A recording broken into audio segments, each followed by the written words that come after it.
have such a humbling story time for you guys, and we could laugh at my pain. Oh my god, I can't. So one of my favorite creators on TikTok a few months ago followed me back, and I freaked out, right? Like, total fangirl moment. 4 months, I'm like commenting on their stuff, I'm hyping them up, you know, like we're mutuals at this point. It's New York Fashion Week, and I'm walking into this event, and at the same time, they're walking out of the event. So of course, I'm like, oh my god, holy shit, what's up? I fucking love you. How's your time going in New York? Whatever. I'm like trying to like spark a conversation. Now that I'm thinking back on the situation, the whole time they were kind of like explain it, but it was definitely a weird interaction for us to have as like mutuals. You know, usually when you like see people that you follow, you're like, oh my god, like nice to finally meet you in person, blah blah blah, whatever. I was like, okay, that was such a weird interaction. Like I kind of hated that, but I'm not gonna read too much into it just because it's like whatever. I'm just not gonna read too much into it, right? Next day, I'm like sitting in bed, I'm scrolling on TikTok, I come across their profile, and I'm like, oh, I like want to see what else they've been up to, you know, for New York Fashion Week. I'm like, what the fuck? They unfollowed me. But the weirdest thing about it is that they were following me like recently, like very, very recently. So I'm like, they had to have unfollowed me from that interaction, but I'm like, what the hell happened during the interaction that like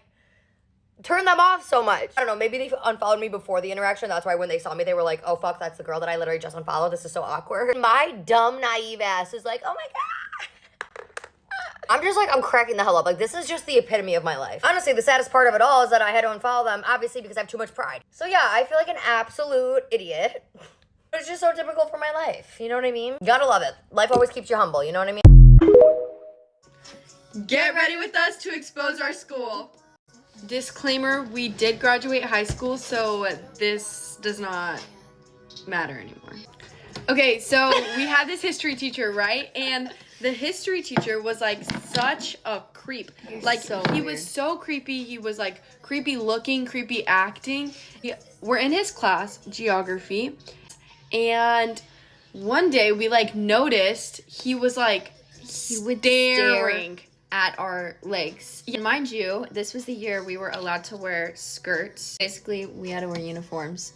And so we would sit at the back of the classroom facing him, and his desk would face us, and he would be staring at our legs.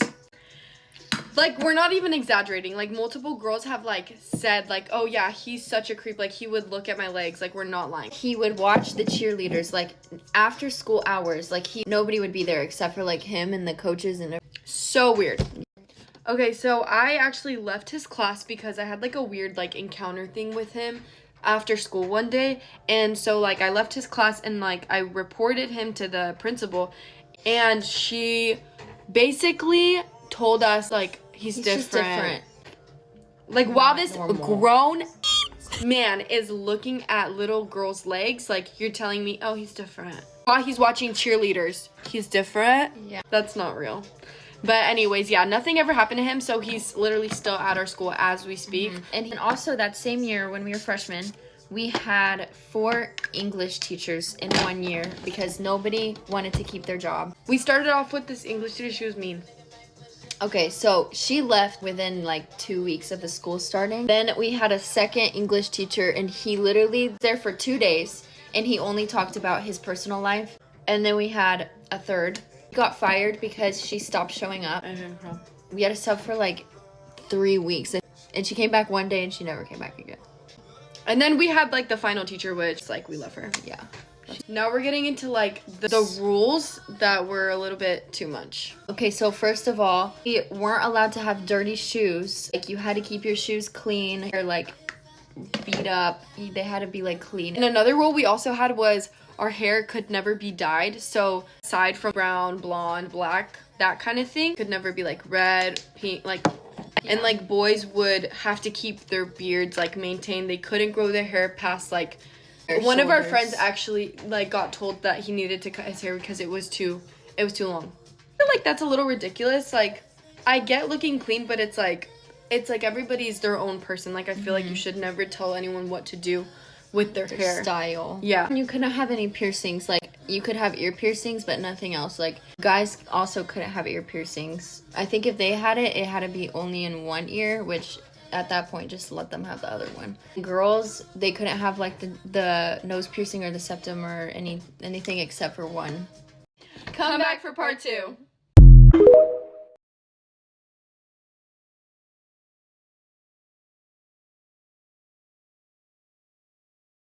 Get ready with me while I tell you a story time from Dance Moms.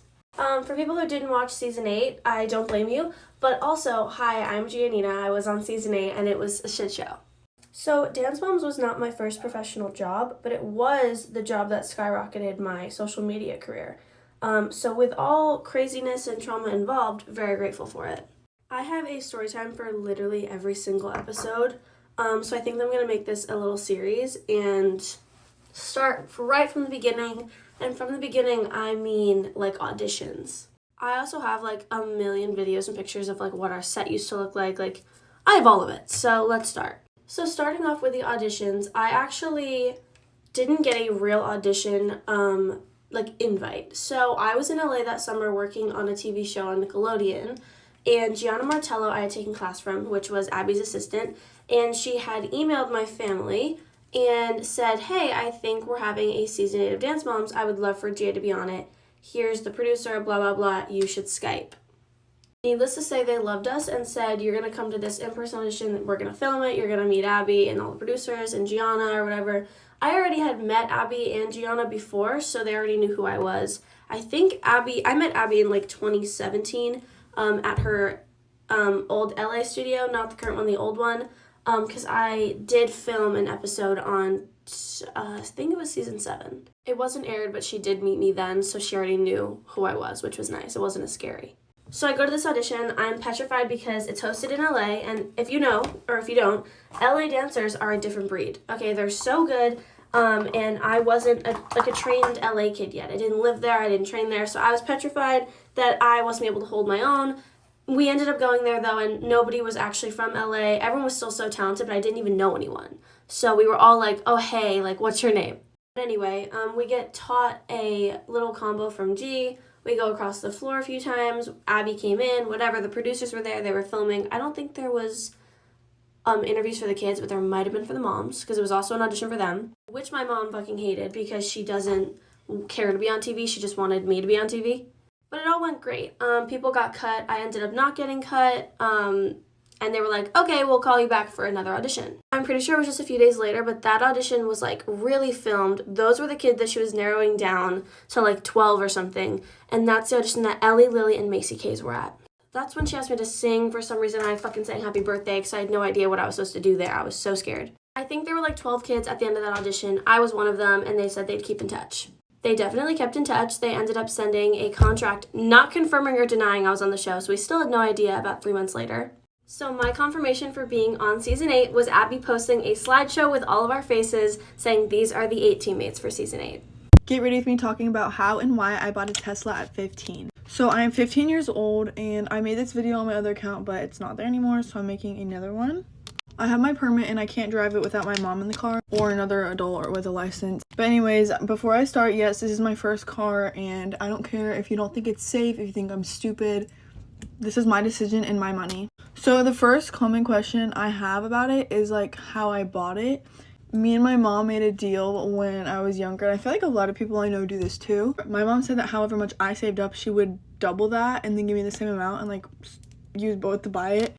But we didn't know I'd be getting a Tesla, so she put like 1/4 towards the car. That's all I'm gonna talk about for the paying part. I'm not gonna say anything else because it's none of your business. There's a mall a few hours away from me and I bought it there because there's a Tesla store there. I don't think y'all understand how long it took me to convince my mom to let me get one. She's been one of the biggest Tesla haters I've ever known, but now she wants one of her own. The actual process of getting it wasn't that bad. I mean, like, we just ordered it and then it came in a few weeks later and we went and picked it up.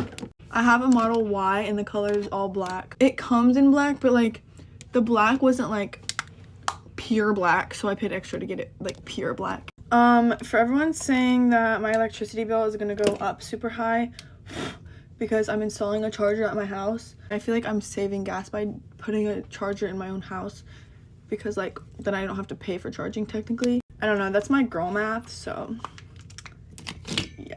I don't use self-driving, that's too scary and expensive. But I feel like because the car is so like high with technology that like it's very easy process if something like breaks just because they're so like advanced with all of the features and stuff. And I'm not trying to brag in any sort of way at all. I really just want to make content out of it, like out of this video, because I need to post something and I don't know what else to talk about. But yeah, if you guys have any questions at all, feel free to comment. I feel like Teslas are very safe cars, and I don't need anyone to comment judging me for spending my money on this as my first car. First of all, you only live once. Second of all, it's my money. Why do you care? Anyways, for all my supporters out there, I love you so much, and thank you for watching this video. Bye guys, love you.